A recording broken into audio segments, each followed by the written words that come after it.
Here we are at part 3 of our journey into Africa and the Sudanic kingdoms, but we're going to leave the Sudanic kingdoms. We're leaving Ghana, Mali, and Songhai behind, and we're going to head to the east and into the rainforest. So this is modern Africa today.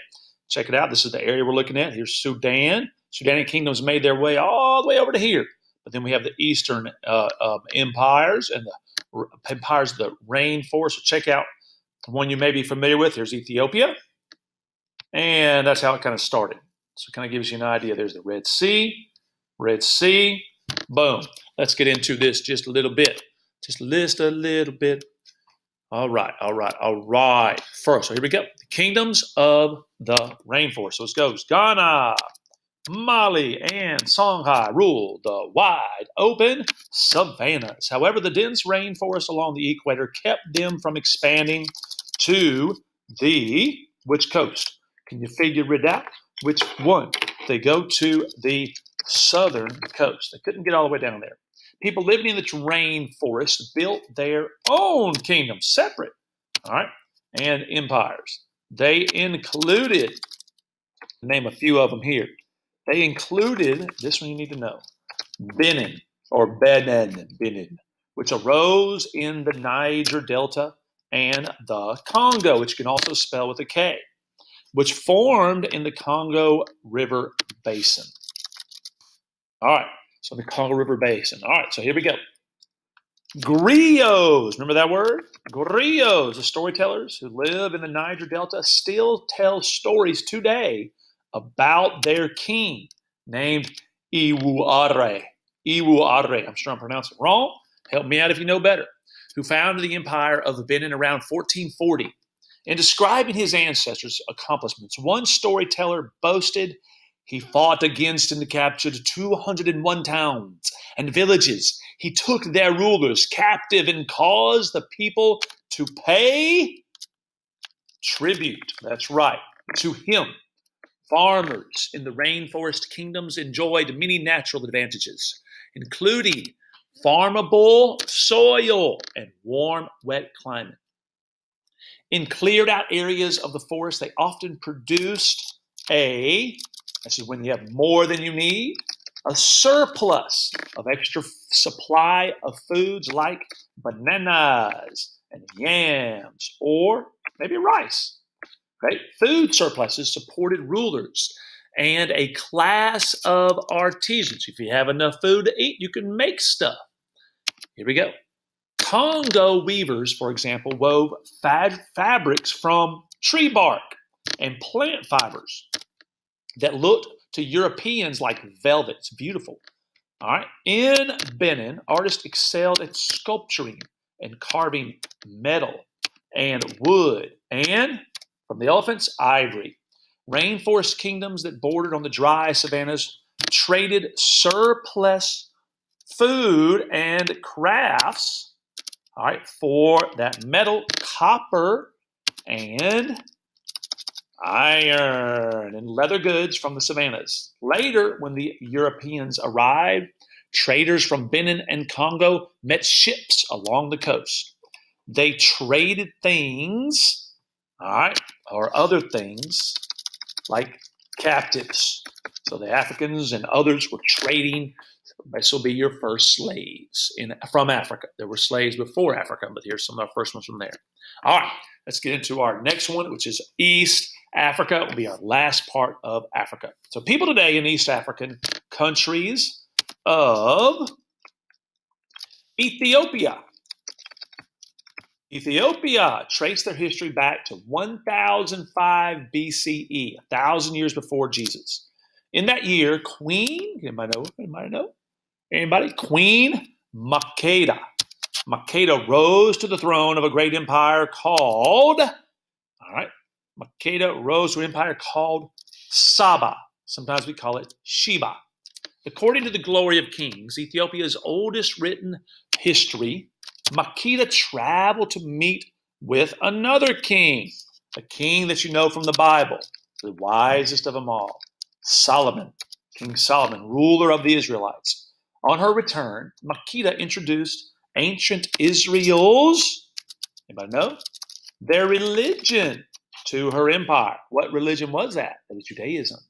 Over time, Eastern Africa would feel the impact of also, not just Judaism, but two other religions, Christianity and Islam, which make a big impact on Ethiopia.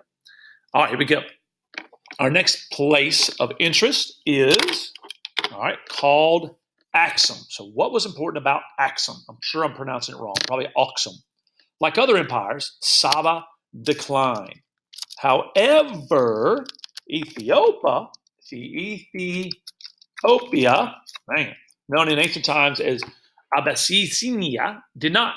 Its power was centered in a city-state called, our topic, Axum. Axum owed its strength to its location on the Red Sea.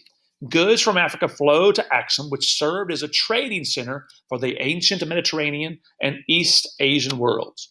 Axum fought neighboring,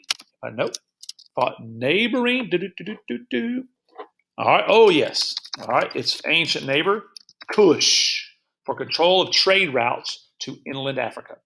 Around AD, now this is after Jesus, 300, King Ezana of Axum sent his armies against Kush and defeated it. A few years later, Ezana helped to bring a new religion to Africa when he converted to Christianity. In AD 334, he made it the official religion of Axum. Within a few hundred years, another religion, anybody know what it is? That dominant religion in the region, Islam, brought many changes to Axum and other trading states along Africa's eastern coast. Very good. All right, let's keep it rolling. So what happened to the coastal city-states? What's going to happen to these places? So Arabs, that means the folks that live in this part of the world, traders from the Arabian Peninsula, had been coming to Eastern Africa long before the rise of Islam in the early 600s AD. They invented a wind-catching triangular sail, that let them sail to Africa and then back to the Middle East. The sails-powered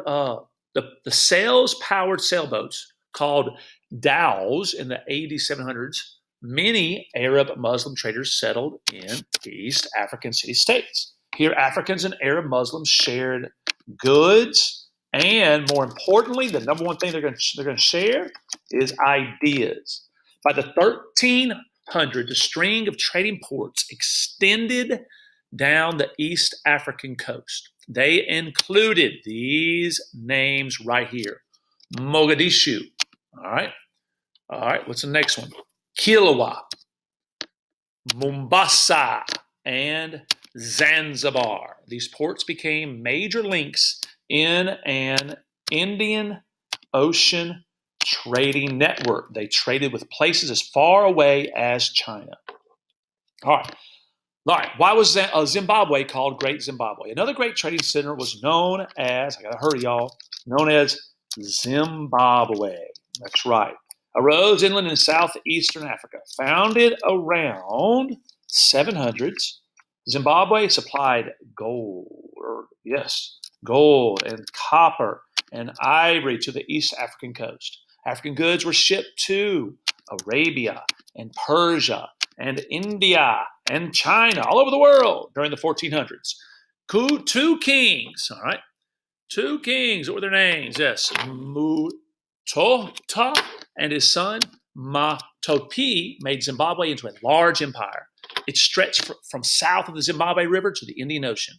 Evidence of Zimbabwe's power can still be seen at Great Zimbabwe, the empire's capital. Here, more than 300 huge stone buildings stand silent reminders of Great Zimbabwe's past and how great it was. Thank you. That was fast. That was too fast. Let's see if I can get you to see some of these again. Yes, here we are. Let's find Zimbabwe. Can you find it? Yes, it is. Let's look up Zimbabwe Falls. They're amazing. They're beautiful. They're gorgeous. Here's Ethiopia. There's the West. Yes, hope you are enjoying learning about Africa and enjoy your projects. Enjoy each other. You guys are amazing. You're all